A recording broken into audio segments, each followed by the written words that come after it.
Primero, hablar de la problemática, que sí, el país se manifiesta frente a la problemática por esto y esto.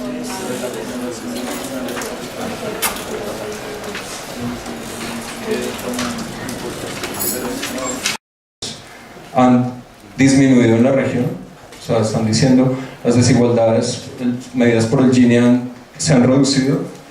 Y pues la pregunta que nos hacemos muchos sociólogos y muchos cientistas sociales es si eso es realidad, o sea, cómo se está midiendo la desigualdad, cómo se está analizando, y si esa reducción es real o, digamos, depende de cómo se mide, qué dimensiones de las desigualdades se están teniendo en cuenta. Entonces, desde la sociología y otras ciencias sociales, solemos proponer más categorías para analizar las desigualdades, problematizarlas y, en ese caso, tener muchas dimensiones, por ejemplo, desigualdades económicas, sociales, culturales, socioambientales, por ejemplo. Hay trabajos recientes que están problematizando eso. Y las desigualdades no solo de clase o de ingresos, sino también por categorías de género, raza, etnicidad, por ejemplo, nacionalidad en el caso de países que reciben migrantes también, entre otros. Entonces, vale, avanzamos. Entonces, una pregunta relevante que se ha formulado en los estudios sobre desigualdad es ¿desigualdad de qué? Entonces, hay un sociólogo que trabaja en sociología económica, que es Juan Pablo Pérez Sainz, que trabaja en Flaxo, en Costa Rica, y él plantea que lo que está en juego, o las desigualdades que son más relevantes en lo que está pasando ahora, son las desigualdades sobre la distribución de recursos básicos como el trabajo, el capital, la tierra o la naturaleza y el conocimiento. ¿Por qué? Porque esos bienes son fuentes de producción de excedentes dentro de la economía capitalista. Entonces, las desigualdades se dan entre clases sociales, pero también, citando a Tilly, pues Pérez Sainz dice entre la categoría de Tilly es pares categóricos, es decir, pares, aunque no son pares, sino que pueden ser múltiples categorías de género, raza, etnicidad, casta, etc. Entonces, no sé si han conocido algo sobre el trabajo de Tilly sobre desigualdades persistentes. Tilly plantea que las desigualdades son persistentes porque se operan varios mecanismos que reproducen esas desigualdades, entre ellas por la categorización o la existencia de esas categorías, pero también entonces los mecanismos que resalta Tilly son la explotación y el acaparamiento de oportunidades. Entonces, cuando hablamos de desigualdades hay que tener en cuenta eso, los procesos de explotación y de acaparamiento de oportunidades. Continuamos.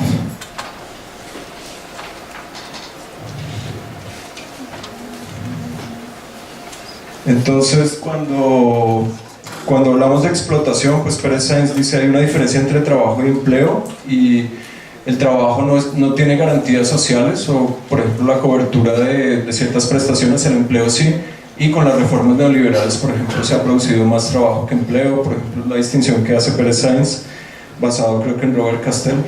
Y las reformas neoliberales pues perjudicaron la creación de más empleos también a través de la flexibilización del mercado laboral y la crisis del sindicalismo, por ejemplo.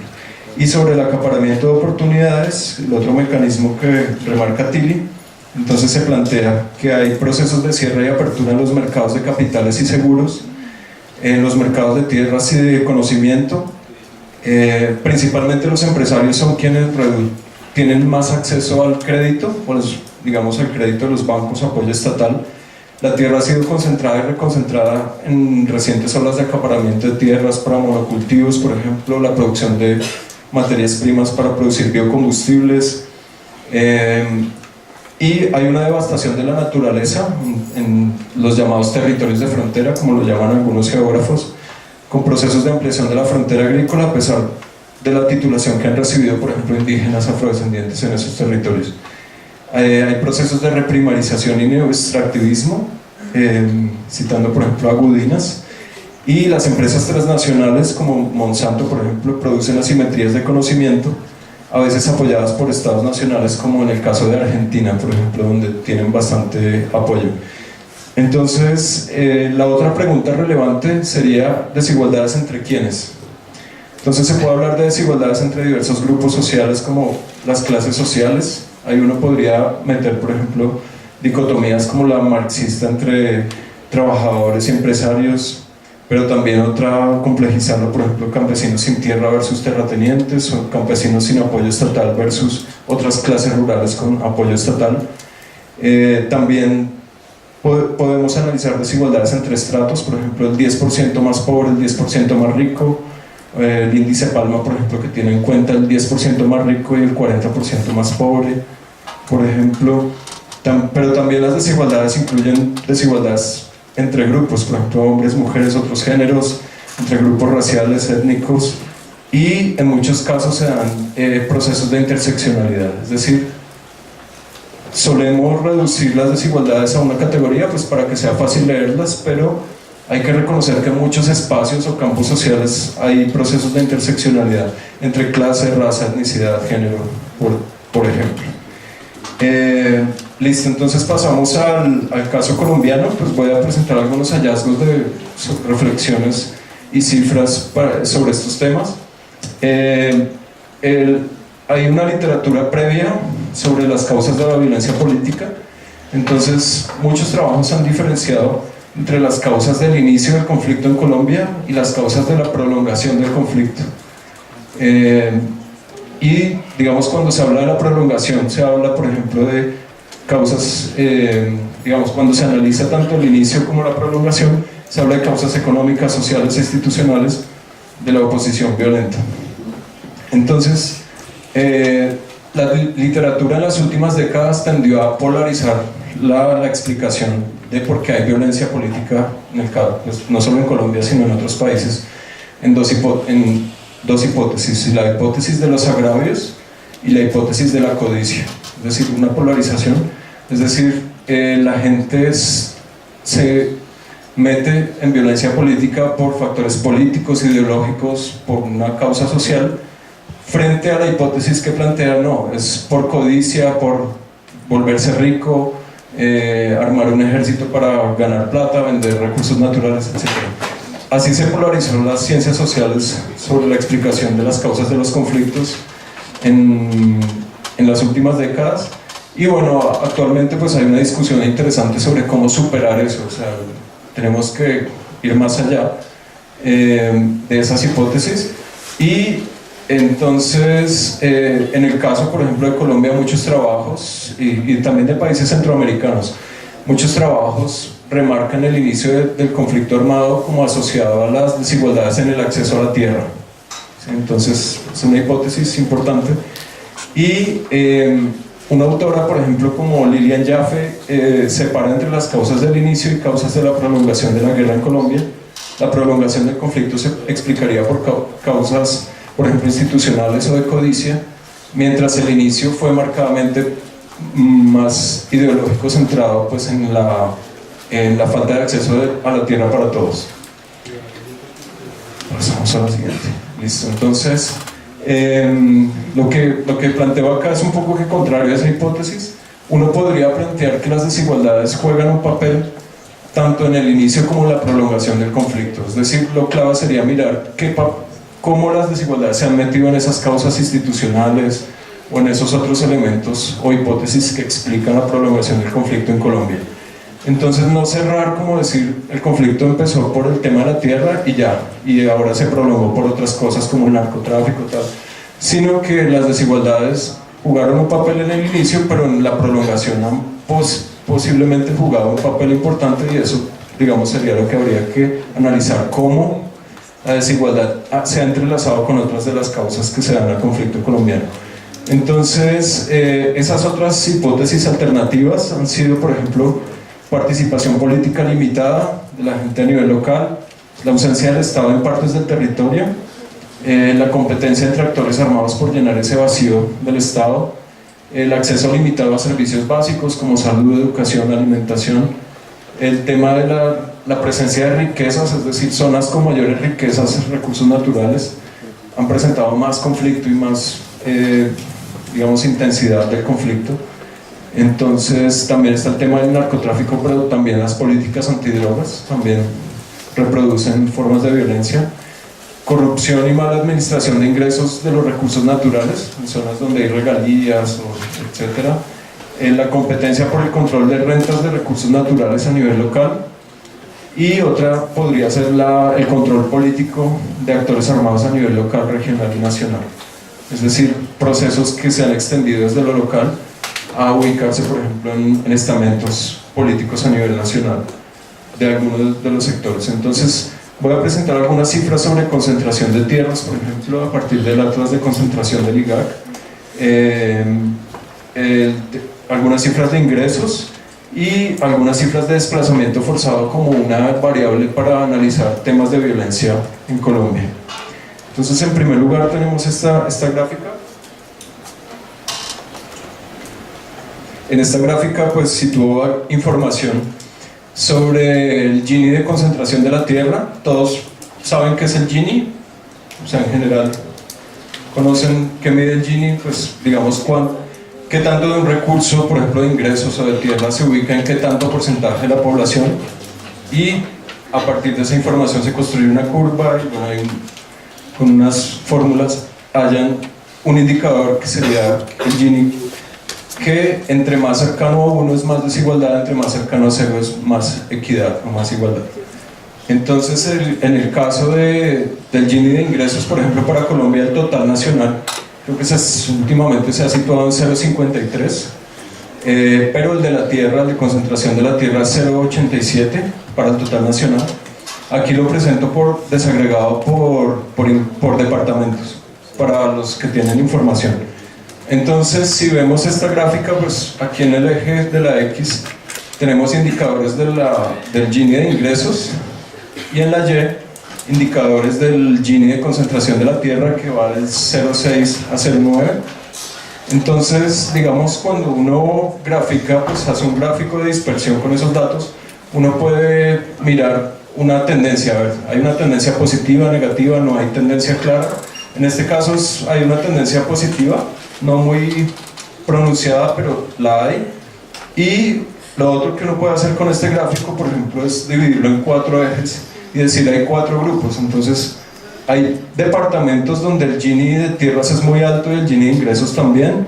Hay departamentos con más bajo Gini de ingresos pero alto Gini de tierras, y hay departamentos con poco o menor Gini de ingresos y bajo Gini de concentración de la tierra. Digamos que están prácticamente en 3 grupos, no hay 4 sino como 3, y los que vemos más altos como en esa relación entre Gini de tierras y Gini de ingresos está Chocó, está Caldas, Quindío, Cauca, Boyacá, Córdoba, por ejemplo. Entonces, digamos, lo interesante es como explicar esas tipologías, o sea, dentro de ese grupo, qué ha pasado en esos departamentos en esa correlación con los indicadores de desigualdad. Entonces, la siguiente gráfica, entonces, muestra una relación entre desplazamiento y el Gini de ingresos. Es decir, los departamentos, según el número de desplazados pues, que se han producido en estos departamentos, a partir de información de la unidad de víctimas, cómo se relaciona con indicadores de desigualdad, en este caso de los ingresos. Entonces, igualmente, pues tenemos un caso extremo que según la base de datos de la unidad de víctimas en Antioquia hay más de 1 millón de desplazados, por ejemplo. Entonces es un dato atípico que se vuela y que digamos afecta sacar conclusiones generales sobre los otros casos, por ejemplo.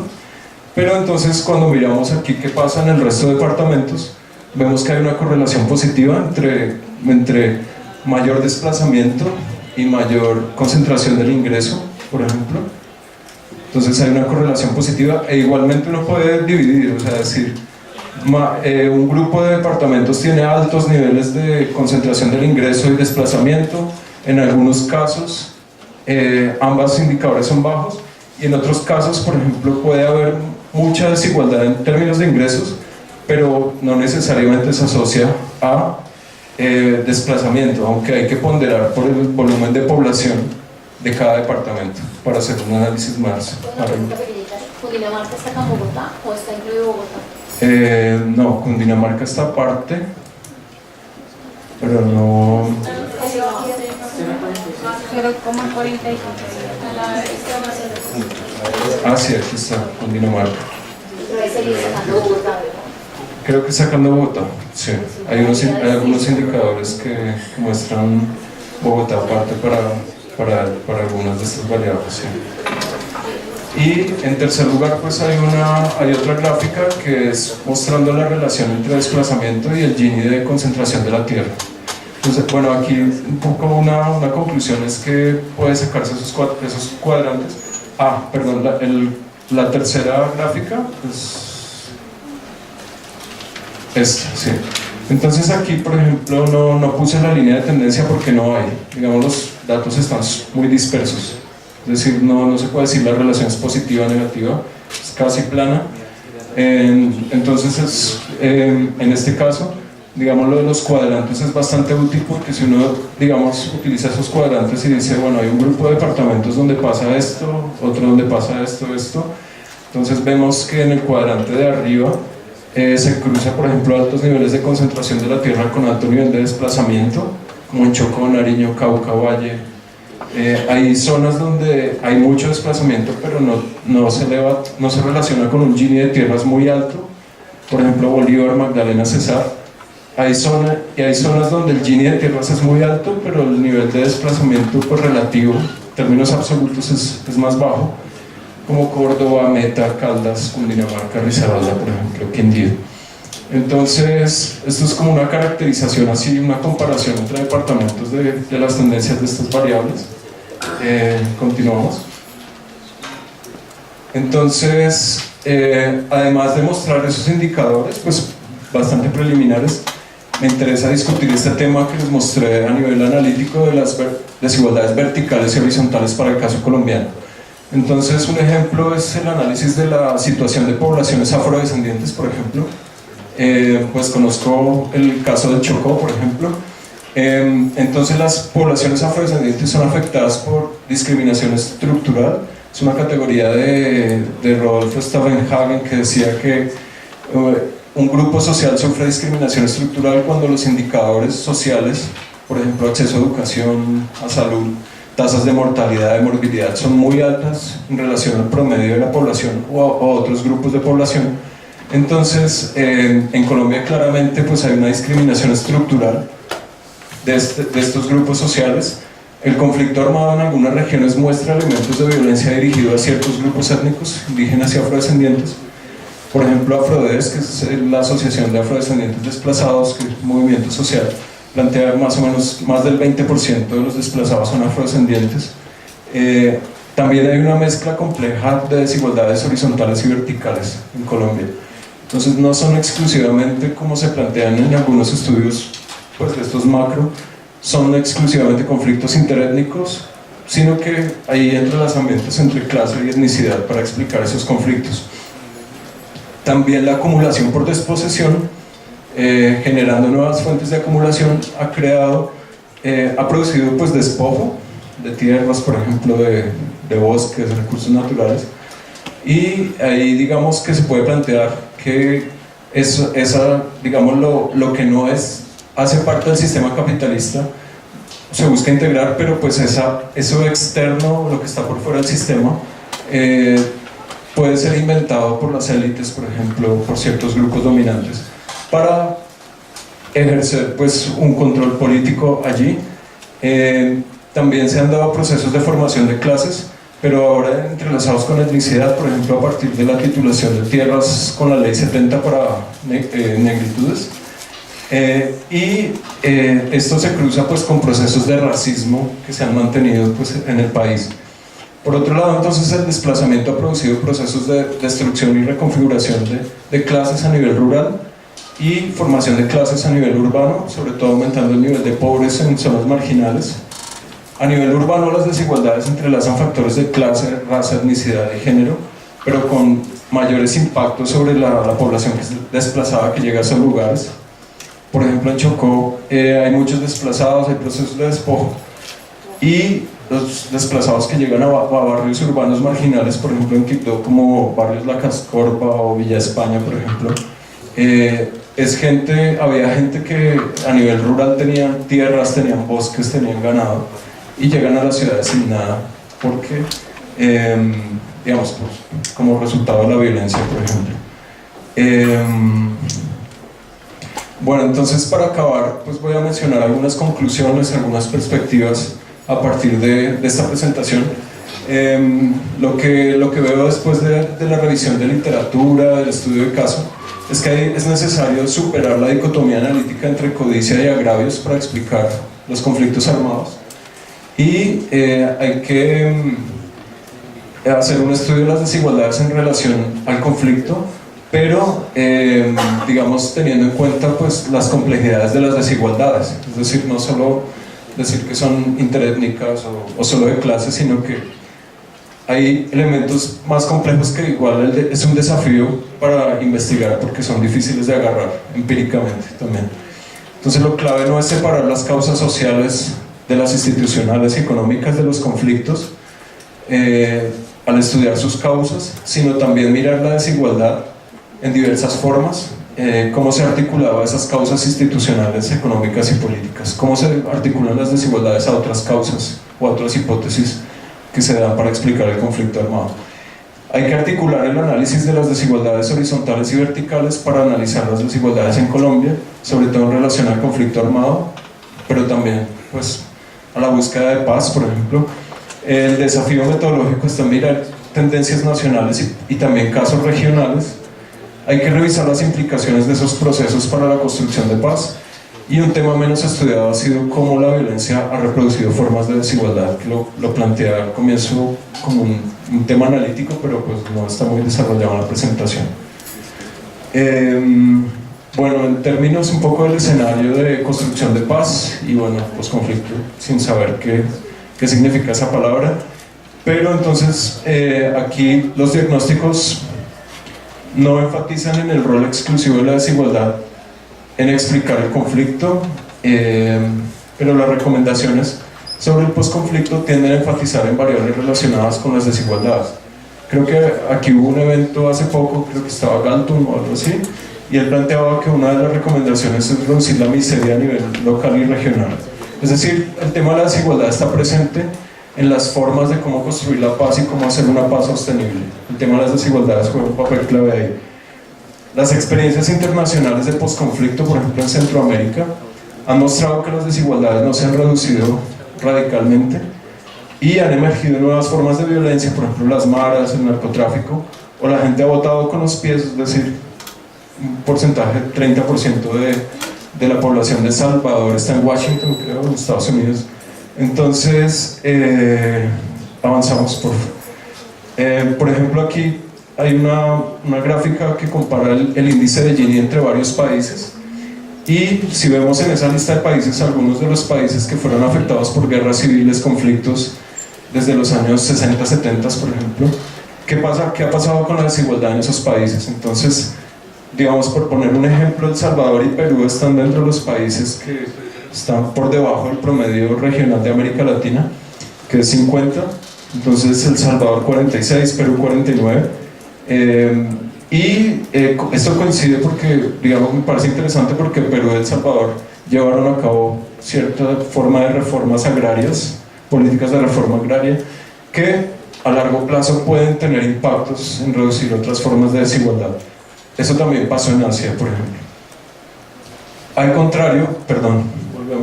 contrario, entonces hay casos como, si ven, Honduras, Guatemala, por ejemplo, Nicaragua, tienen niveles de desigualdad muy altos también. Colombia no aparece en la gráfica, pero Colombia es más o menos 53, o sea que estaría en ese grupo también de países con violencia y por encima del promedio de desigualdades en la región, en América Latina. Entonces, sí. Pues las reformas neoliberales coincidieron con aumentos en las desigualdades, es decir, desde los 90 los Ginis iban así. En los últimos años hay una reducción, pero la tendencia de mediano plazo ha sido al aumento. Las recientes reducciones pues obedecen a factores que deben ser analizados críticamente. No todo puede recaer tampoco en políticas de educación para reducir las desigualdades, o sea, hay que complejizar en términos del acceso a otros recursos como la tierra, etc. Y digamos este tema de la propiedad sobre la tierra ha estado presente en varios periodos y en varios escenarios, no solo en Colombia, sino en otros países de América Latina. Creo que esta era la última. Listo. Entonces, muchas gracias y bueno, pues podemos conversar un poco sobre estos puntos.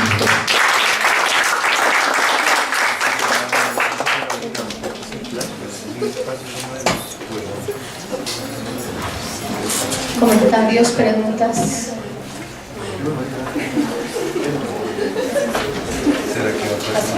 ¿Qué les digo? Dice que la desigualdad está muy alta en este país. Con el tema de distribución de tierras. ¿Alguien tiene algún comentario? Sin palabras, lo dijo Jairo, la moneda de oro.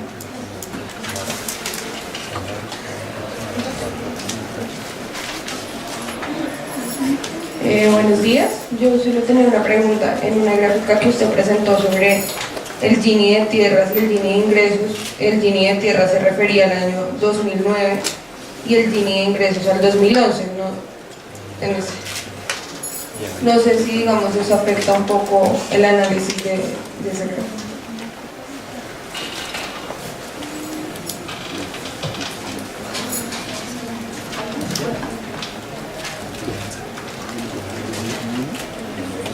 Sí, ¿no?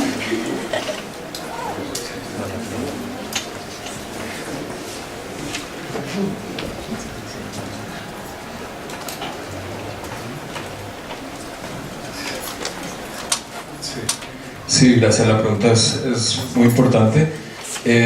Claro, cuando uno hace análisis cuantitativos hay que tener en cuenta ese tipo de elementos. Digamos, lo que podría decir un poco para defender los cálculos es que muchos estudios muestran, o cuando analizas la variable de desigualdad, no suele cambiar mucho de un año para otro. Es decir, es muy probable que haya un cambio muy mínimo entre 2 años, 3 años, pero digamos, no habría una variación muy fuerte porque la desigualdad no cambia así, no tiene una tendencia tan fuerte. Y por otro lado, pues, digamos, el análisis es intuitivo, entonces digamos que permite mirar la relación entre esas variables, y obviamente cuando uno hace el análisis de este tipo de datos hay que hacer la salvedad, la nota debajo de la gráfica explicando esas cosas metodológicas que son muy importantes. Entonces tu pregunta es muy relevante, gracias. Tendría un comentario frente a la propuesta del tema de mirar el Gini y mirar las desigualdades a partir de múltiples dimensiones. Por ejemplo, en las ciencias sociales, normalmente los datos se dejan como lejos y se pierde un poco la multidimensionalidad que pueden también enriquecer los datos, es decir, cualificar otros escenarios. Porque tú planteas en toda la presentación, y es como dejarles a los estudiantes, a los que me están siguiendo, que sí es posible mirar otras dimensiones para medir desigualdades, no solamente ingreso o acceso a tierra o a otros, sino otras. Pero ¿cuáles serían esas y de qué manera hacer posible esa interseccionalidad, que es también la riqueza de no solamente tener una variable, sino múltiples variables, que realmente van a permitir cualificar a otros escenarios? En investigaciones de estudiantes, en el Estado mismo, cómo va a haber unos conflictos no solamente tan reduccionistas sobre tierra, sino que es un conflicto histórico, sino otros conflictos, otros espacios. Sí, gracias por la pregunta, también muy importante. Claro, sí, digamos, mi propuesta pues va hasta un punto, y el desafío está en, bueno, por un lado construir los datos o mirar posibles fuentes de información, por ejemplo encuestas que recojan datos por grupos étnicos, por género, y digamos los estudios sobre desigualdad, digamos a nivel empírico cuantitativo, suelen incluir tanto ingresos como por ejemplo tierras, pero digamos también he visto estudios en la distribución, por ejemplo en términos de educación, el acceso a educación diferenciado por categorías, es decir, por niveles de ingreso, pero también rural, urbano, pero también hombres, mujeres, grupos étnicos también. Es decir, hay encuestas que permiten desagregar y ver, fraccionar la población por grupos, por ejemplo, sí, digamos, algunas encuestas de calidad de vida o de ingresos y gastos. habría que ver qué variables están ahí por esas categorías y desagregar un poco esos indicadores por esas múltiples categorías. Ya digamos, el tema de la interseccionalidad es complejo, no es fácil de agarrar. Digamos, ahí está el desafío, es decir, qué tanto nivel de desagregación permiten algunas encuestas, las muestras a veces no son muy grandes, pero por otro lado creo que hay que, pues digamos, una tendencia o algo que es útil es la combinación de métodos quant y qual y, por ejemplo, métodos mixtos también. Entonces, digamos, uno se puede apoyar en datos estadísticos, pero un estudio de caso a veces puede decir cosas muy interesantes sobre cómo se articula clase y género, clase y etnicidad. Si uno agarra una ciudad, un barrio, algo como un estudio de caso, es decir, no, digamos, al presentar estos datos no es abogar solo por los métodos cuantitativos, sino de qué manera esto abre una puerta para preguntarse otras cosas o de qué manera se pueden complementar estos indicadores grandes con estudios de caso, con elementos cualitativos.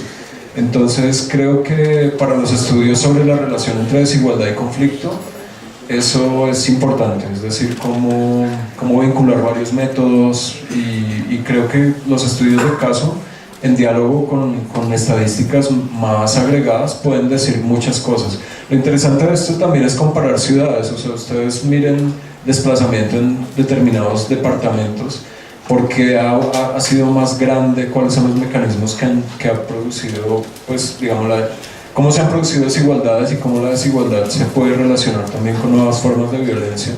Entonces, lo que permite hacer este tipo de estadística es mirar la foto general, ¿no?, del país un poco, que también a veces es importante, y que el estudio de caso no únicamente no nos dice, ya el estudio de caso enriquece la cosa o se complementa, pues mostrándonos los mecanismos y las tendencias a nivel micro también de lo que pasa en términos de desigualdad y de violencia también. Mi otro comentario, ¿por qué posconflicto y no posacuerdo? O sea, digamos, ¿por qué seguimos legitimando? Es duro, pero porque seguimos legitimando que es un posconflicto cuando realmente las sociedades requieren, digamos, es inherente al mismo ejercicio de esa sociedad, la tensión y los conflictos que se puedan dar. O sea, porque desde la academia y de los discursos académicos también seguimos como diciendo, vamos a hacer un posconflicto. O sea, realmente como ciudadanos seguimos reproduciendo discursos que legitimizan y homogeneizan en el escenario. Eso solo es... Claro, no, es una discusión bastante importante en la coyuntura actual. Pues yo, digamos, por eso cuando pasé esa diapositiva como que dije, no sé qué significa esto, pero bueno, digamos un tema para la discusión.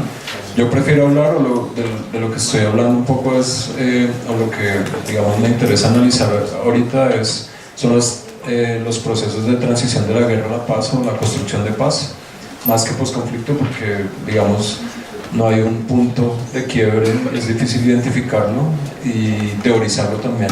Entonces, creo que es más fructífero hablar de construcción de paz, y en la construcción de paz pues es un proceso complejo y, como tú dices, puede o se da también a nivel local, no institucionalmente, es decir, aquí hay paz, se firmó, sino que desde lo local ya hay comunidades que vienen luchando por la paz de muchas maneras desde hace años. Han habido muchos procesos de forma pacífica, por ejemplo, y entonces creo que es más enriquecedor hablar de construcción de paz y de sostenibilidad de la paz que de posconflicto. Pues yo, la verdad, creo que la próxima vez borro eso, no lo incluiría, digamos, porque es problemático siempre. Sí, porque siempre genera eso, o sea, porque tenemos que estar en esa idea de idealizar a este hombre o esta sociedad sin conflictos. Y es inherente, digamos, en esos ejercicios del ejercicio local o de la construcción cotidiana de entender el territorio más que un espacio geográfico, sino como una construcción social que permita, desde lo cultural o desde lo político, desde lo económico, tener una serie de intervenciones. No sé, ¿alguien tiene más preguntas, comentarios? Ya están cansados, están en el examen, entonces Siempre me preguntan muchísimo. Sí. A veces hay que decir ya no más preguntas. Bueno, muchas gracias. Nos veremos el otro miércoles. Edwin Jaimes es el siguiente invitado. Gracias, Jairo, por acompañarnos, por estar acá. A los que nos siguen, no vi por ahí que nadie alzó la mano en el espacio, entonces creo que están también, creo que nos sigue en este momento la UNAV, que está ya Luis con sus estudiantes. Entonces también un saludo, feliz tarde y nos vemos el próximo miércoles.